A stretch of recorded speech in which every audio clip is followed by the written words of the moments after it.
you awake? I thought I heard you get up. Yeah, I'm awake. Sorry, I just can't sleep. Are you thinking about him? Yeah, a bit. You should get back to sleep, my love. I'm fine. No, it's okay. What else is on your mind? I don't know. It seems weird, but I had one of the most vivid dreams of my life. I saw a fox on a snowy mountain, just looking confused and worried. Those eyes. I can't get those eyes out of my head. She was running in the windy snow, looking for something. Do you think it has to do with you and what's been going on? I don't know. It was just a dream, Rachel. They're not meant to make sense. A lot's happened the past couple days, that's all. Well, if you're not going to sleep anyway, you should tell me. I want to hear. All right.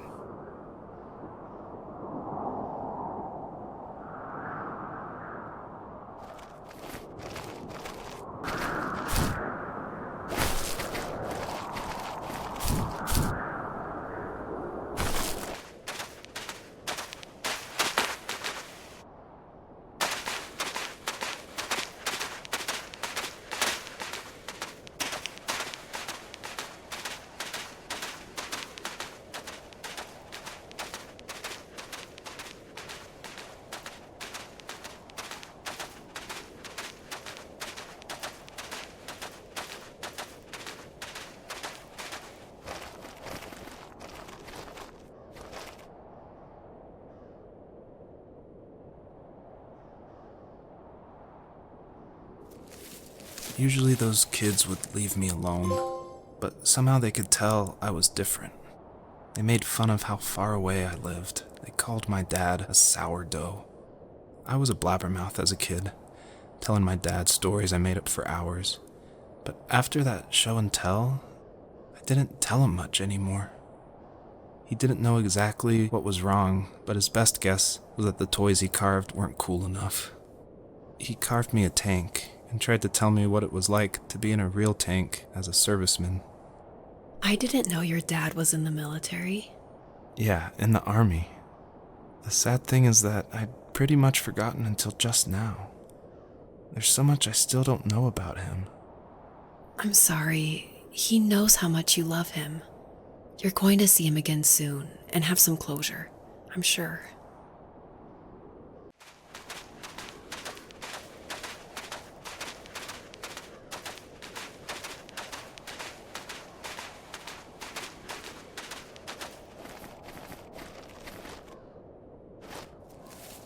Do you remember what my dad did for a living? Wasn't he like a lumberjack? That's one way of putting it. If wood was a canvas, then a carving knife was his paintbrush. Even after working a 50-hour week, even after his hands were more splinters than skin, he would bring home the nicest piece of Alaskan weeping cedar and make me toys. That wooden train was the first toy I can remember, and I loved it. I just knew from a young age I was going to be a lumberjack, like my father.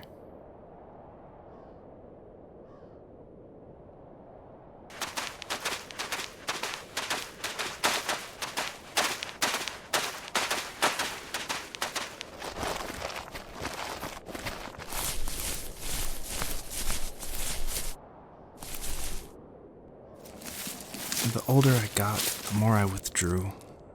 I asked myself, why talk to anybody anyway?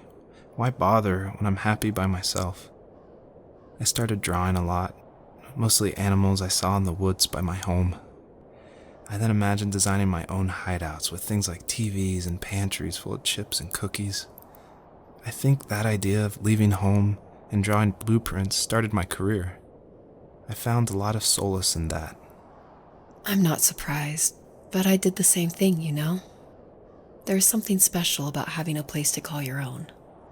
And now look at us. Well, if you count renting in an overpriced city. It's as close as we can get for now.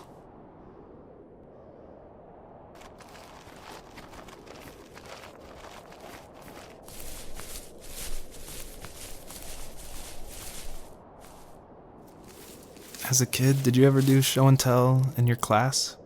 Yeah, I think I only did it once, when I was in the 4th grade. You know how my life was around then. I wanted to show my class what helped pass the time and distracted me, so I brought a dozen paper cranes I had made. I think I told everyone how badly I wanted to be a bird and fly, embarrassingly enough. Don't be embarrassed. Every kid wants to fly. For me, it was another toy from my dad, a wooden boat. I remember guarding it so carefully in my hands as I walked into class. When I sat down, a group of boys immediately made fun of it. They asked which trash can I found it in, or why an ugly log was my favorite toy. When I got up, I didn't even want to tell them my dad had carved it. I said it was a joke gift my friend had given me. Kids can be so cruel. Some of them are. I shouldn't have let them get to me, but it did. It's amazing we bounced back at all.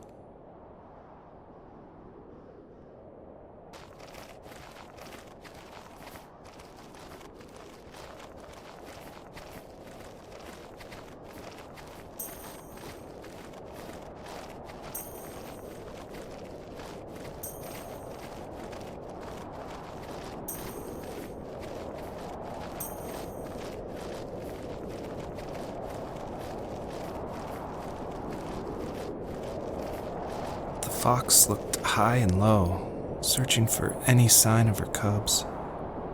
Points of light showed the way to this ancient tree. It was as if each one had a story to tell, all their own. The land was trying to tell my story, too. I felt like I was right behind her the whole time.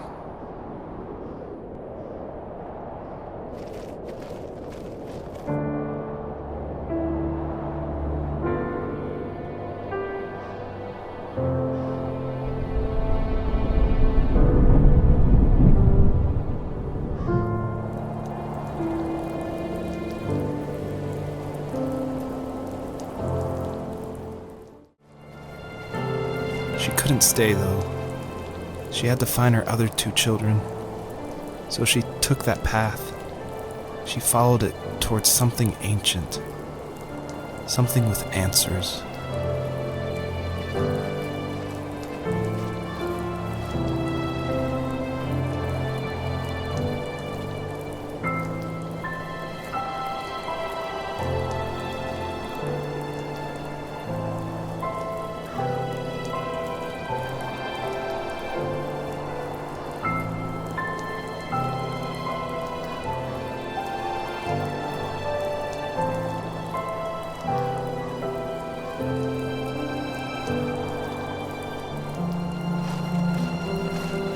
So, not far from her home, she followed that path to something unexpected.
My teenage years were full of sketching, angst, and trouble.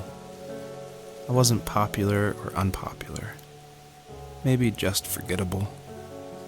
I guess that gave me a sense of freedom, so I hung out with crazy kids doing crazy things, even though I mostly just watched the chaos ensue. We did it all. Put fireworks in mailboxes, hide roadkill in people's garages, break windows of the barber shop in Anchorage. My dad was furious. but he was so busy working he couldn't do much to stop me from going out. I think being an adult means there's no one to stop you making hard decisions. He had to make a living, and he couldn't be in two places at once. Yeah, I realize that now. But at the time, I was sure he was more interested in growing his business than what was going on with me.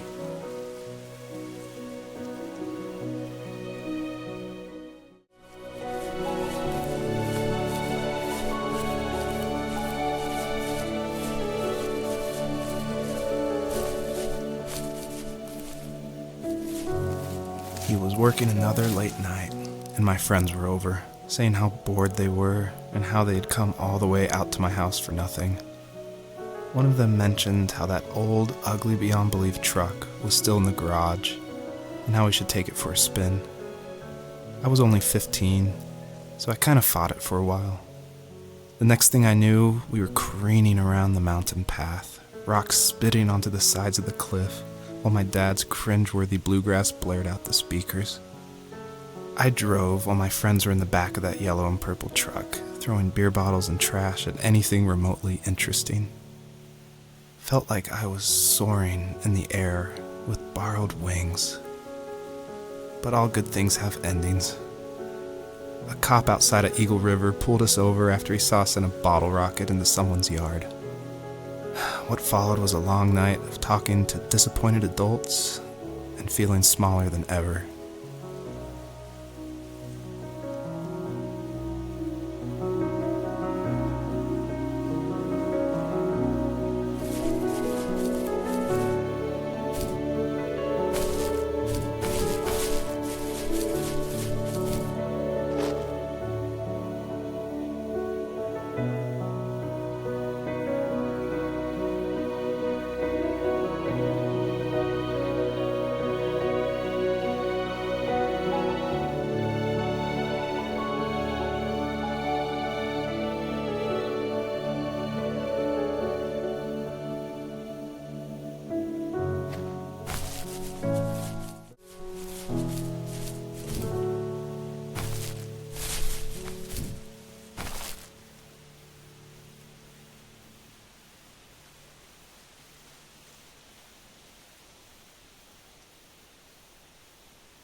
My friends would laugh about that night and talk about how crazy it was, and I laughed along, pretending it didn't bother me. But it did. I imagined my friends growing old in the bush, unable to find that thrill in those godforsaken ice fields. It's like those mountains were a literal wall, keeping me from leaving, where all I would have to look forward to are lumber yards and evening beers. I had to climb over. That was my only goal for a long time.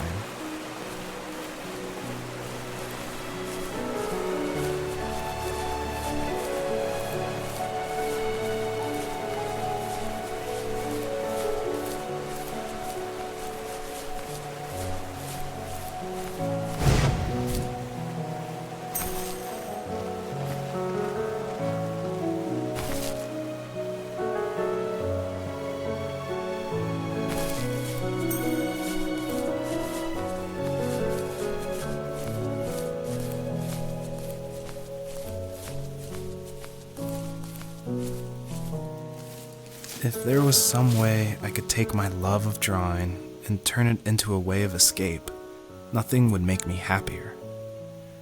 I wanted to create instead of tearing trees down. I wanted to move to the lower 48, not because I hated it there in Alaska, but I hated the idea of it. It's like all of that spite inside me had created this monster which followed me around my whole teenage years. I put so much energy into doing what others didn't expect of me. Why did I do that? There's one fact you're forgetting, though. If you didn't have that fire in you, we probably would have never met. You're absolutely right. Maybe the destination is all that matters in the end. But then why am I awake? Why am I seeing this fox go on her journey? And why can't I stop thinking about my dad?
Even at my most distant, at the times when I detested him the most, he kept reaching out. For a year straight, he asked me every week when we were going camping. I thought he was just dense. Eventually, to shut him up, I agreed. We carried out the worn lawn chairs from the garage and set up a cinder block campfire at the site we'd always used behind the house. We walked down the mountain path, talking in the warm sunshine we only got a couple months of the year. Those 3 obsidian rocks shimmered alongside the shore, almost like sparklers pressed against a dark window. I'll never forget that wet stone on my feet, or how those massive mountains looked even bigger in the lake's reflection. I felt small, but grateful.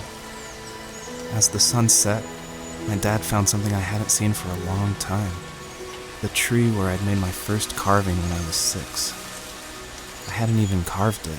My dad had helped me, but I still called it my tree. Something about seeing my name there made me open up, and we talked about everything that night in that old camouflage tent. I told him how much I loved sketching and design, and how it would be a dream to study architecture in Seattle. I told him how I didn't get along with my friends much anymore, but that I didn't mind being alone. He told me he was there for me, and he joked that if all he had to do was write my name on a tree to finally get me to talk, he would have left me carved logs with novels on them in front of my room every morning. I don't know why it took me that long to realize it, but it was then I knew how much he had sacrificed for me.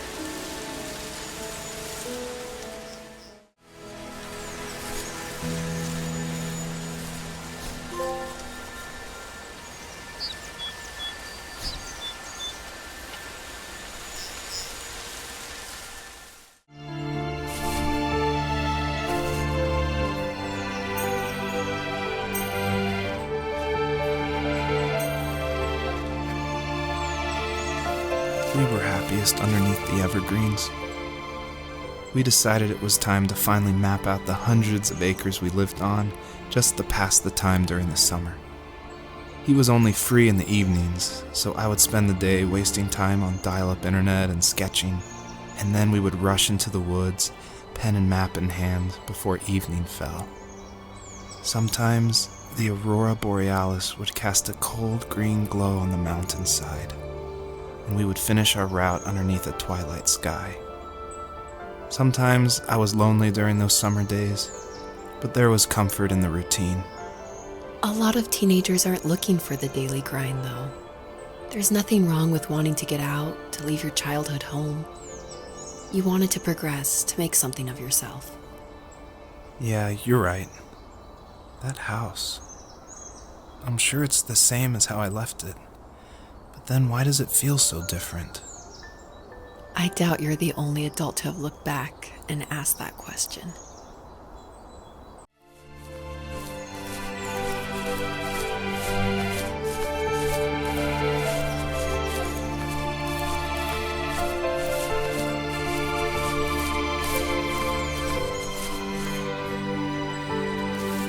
On our property, there were old abandoned pieces of a shed and car long left unused.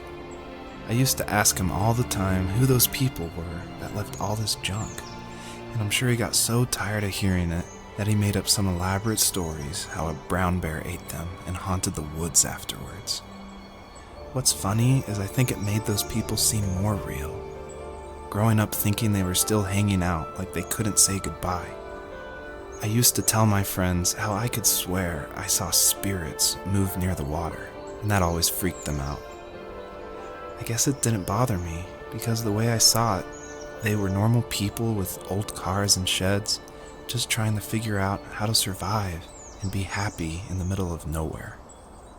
It was a cool thought that they didn't want to leave, but I was a weird kid. Well, you had good company since those ghosts liked living in a place where they were brutally devoured.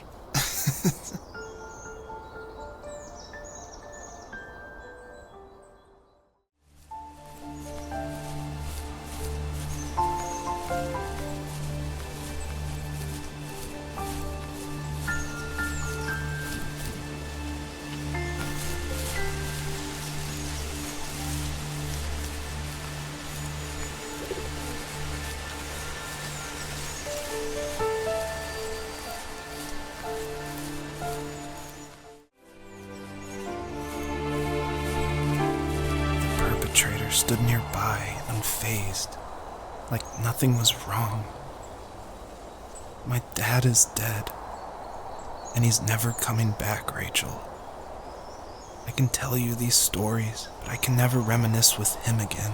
He can never hold a grandchild that we'll probably never be able to have. I can never talk to him again, and I'll never be able to say I'm sorry for everything.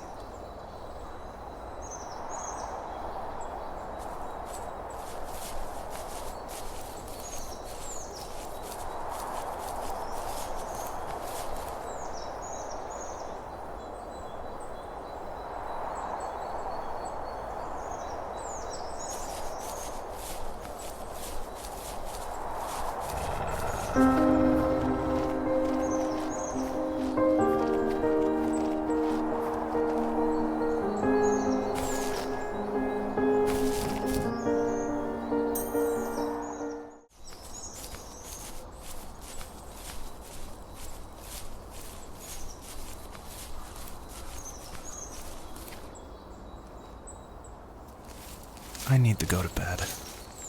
I just can't talk about this anymore. Good night.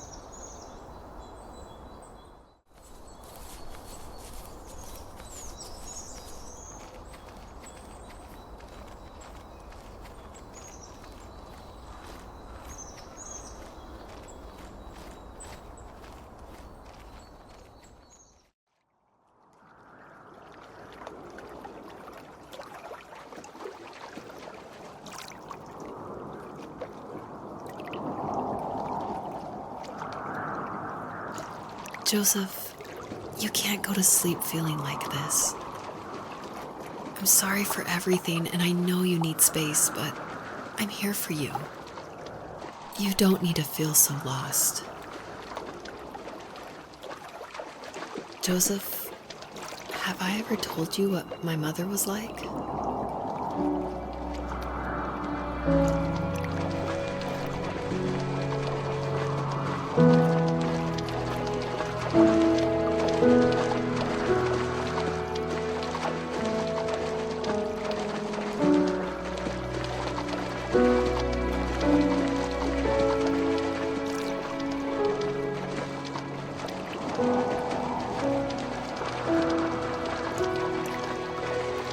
You know what it's like not to have a mom at home. And you know how hard that made my childhood. What helped me was watching the birds in the morning before the school bus came. I thought that my mother was one of those birds, and it made me want to be free like her. My mom taught me how to fold origami cranes while she was in the hospital. So I told myself I would fold one every day until I could fly myself.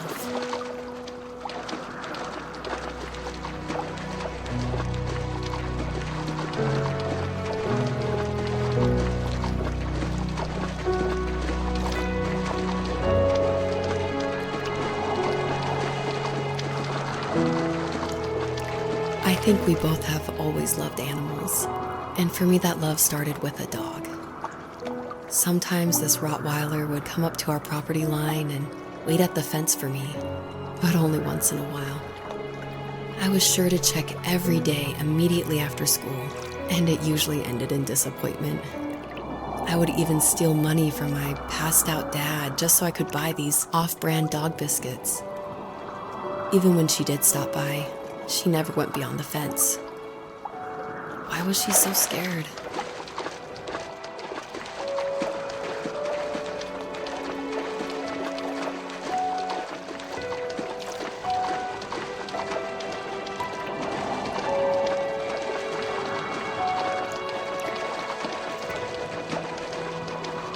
I think my dad was the opposite of your dad in almost every way, except he was in the military as well. He coped with alcohol of every kind. The trailer started falling apart, he got angry, and I withdrew. More and more I became the weird, quiet kid who made lots of origami birds and carried dog biscuits around. I think we were pretty similar when it came to being the weird kids. And that same sincerity in college was one of the reasons I was so drawn to you.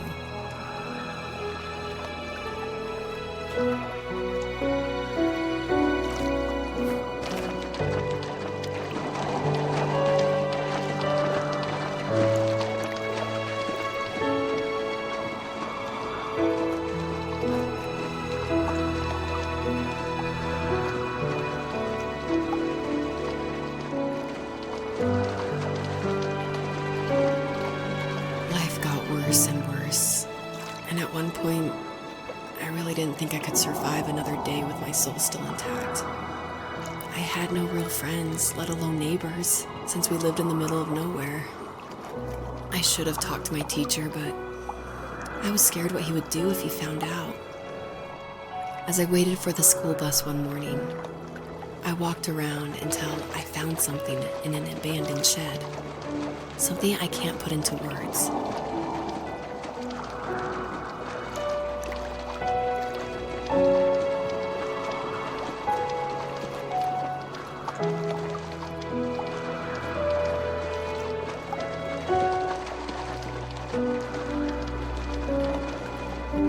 I summoned courage I didn't know I had, and I broke into my dad's room and found the key to the shed where he had locked my bike. I'll never forget that feeling, of the wind rushing by my ears as the sun rose over fields of wheat. I was flying for the first time. I biked as far as my legs could take me until I found a house that felt friendly, and that felt like home. Those strangers helped me in so many ways. And if it wasn't for them, I wouldn't have found my foster family. And if it wasn't for my parents, I wouldn't have met you.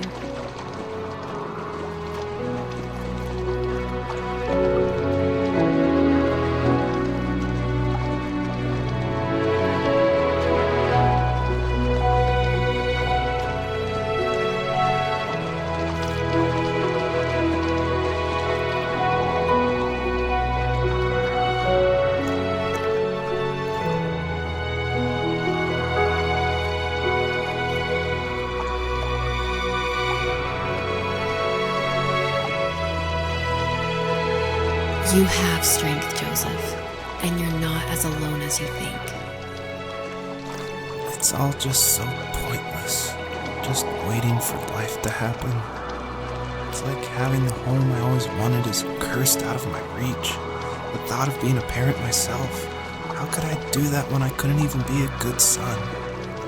I'm sorry. I know what you're saying. I just don't know how things will work out. These quiet hours will turn into years, and we'll wonder which roads passed us by. Then we'll forge a new road together. Besides, I discovered for myself that one fateful morning where any hopeful road leads to. There may be thorns and mist, but it always leads to the same thing. And what's that? Family. I'm so glad that you're part of my family, Rachel.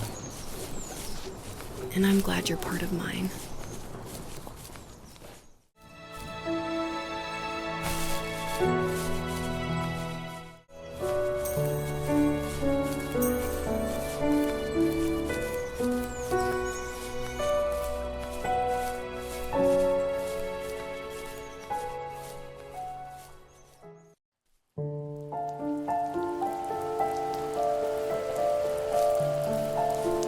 fox knew her last cub would be waiting for her at the first tree.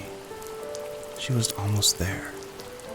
The rain cascaded onto the jade valley where the entrance to the tree was. Life was protected there, because that's where life began. It was now only a mother and a daughter left. Items from my life still dotted the ground as she moved closer to her destination and destiny.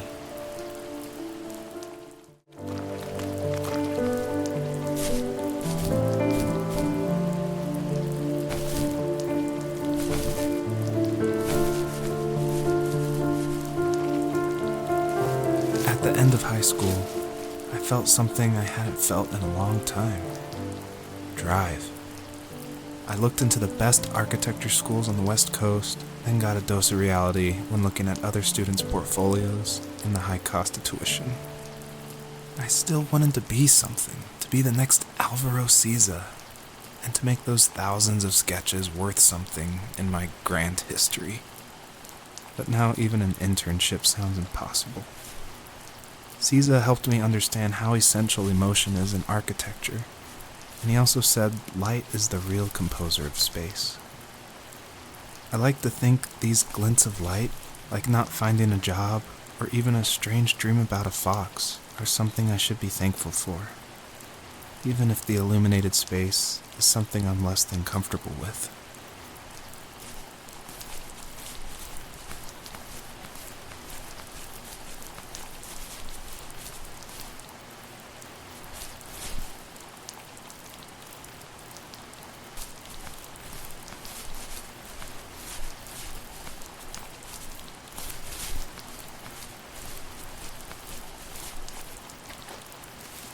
My dad was super supportive with my college plans. To a point. Things were okay until this terrible accident happened. I guess a forklift flipped over due to a bad axle, and it crushed one of the workers there. My dad didn't eat for days, even though he wasn't directly involved. It devastated him. Not only did it hurt the business, but it just freaked him out. He would talk in his sleep, muttering things about firing people and saying sorry. One fateful day he approached me, said that since my school search wasn't going well, I should finally be a man and take over the family business. He said one day he was going to die, and that all of his work, sacrifice, and even that man's life would be wasted in vain. I just lost it. Teenage me just exploded at the thought. I screwed up. I said things I shouldn't have. He was having a crisis, and I pretty much spit in his face.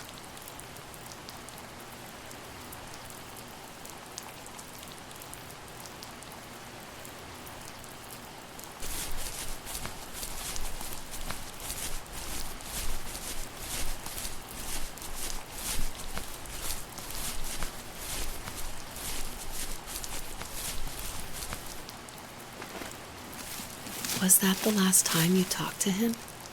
No, I called on holidays, and he would call on my birthday. I guess we acted like nothing ever happened, which was stupid. I didn't want to ask about his lumberyard, and I'm sure he didn't want to ask about my job search. I never went back and visited. I think the last conversation we had was about what movies we had seen and what exactly a best boy is in the credits. I thought he would be here so much longer.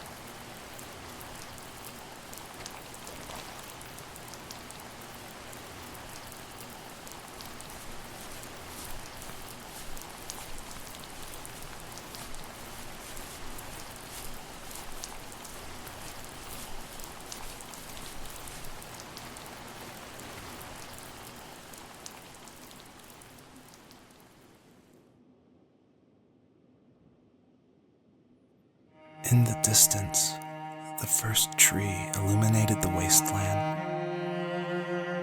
She couldn't go home anymore. She did the only thing she was capable of. Moving forward. My dad died alone in the middle of the wilderness. I should have been talking to him more. I should have done a lot of things differently. If the first tree on earth brought life with it, if it taught the birds to sing and fly and showed saplings how to grow, what could it do for us?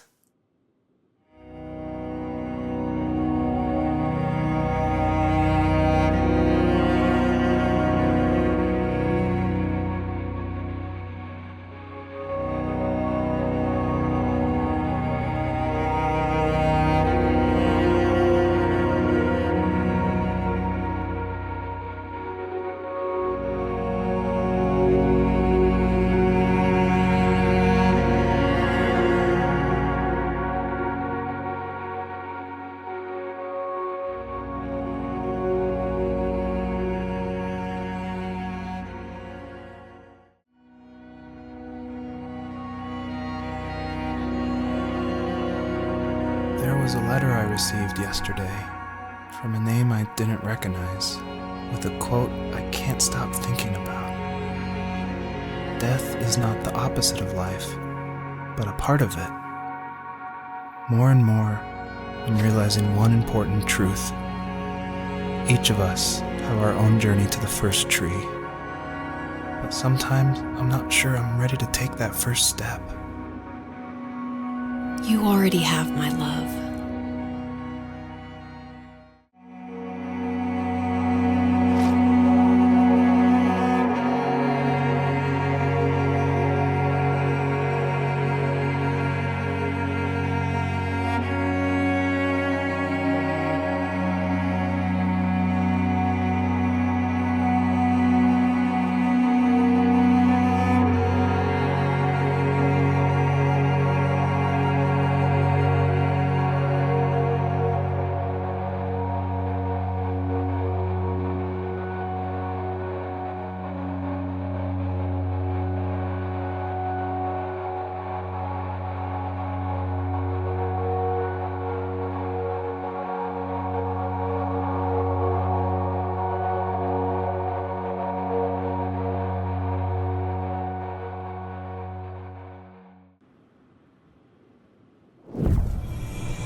I guess her journey was over, but I have no idea.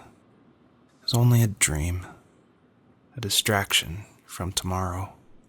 I don't think dreams normally bring back to memory so many important feelings. Maybe it was just a dream, but it was also a gift.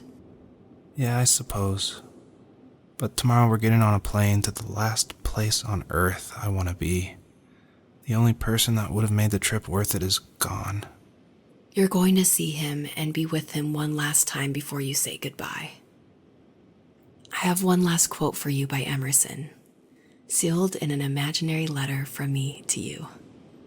It is the secret of the world that all things subsist and do not die, but only retire a little from sight and afterward return again. Go to sleep, my love. We have a big day tomorrow, but I'll be there with you every step of the way. Thank you. Thanks for listening.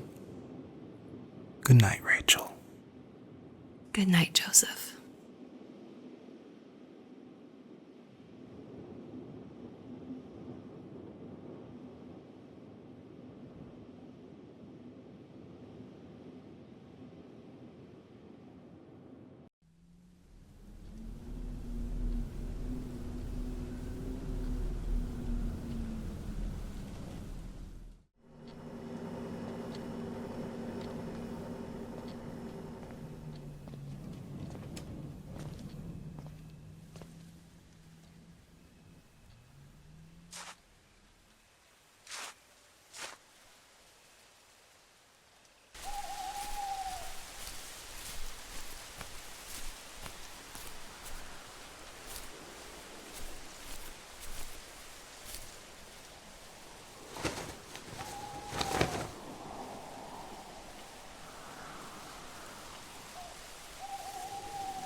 What the hell?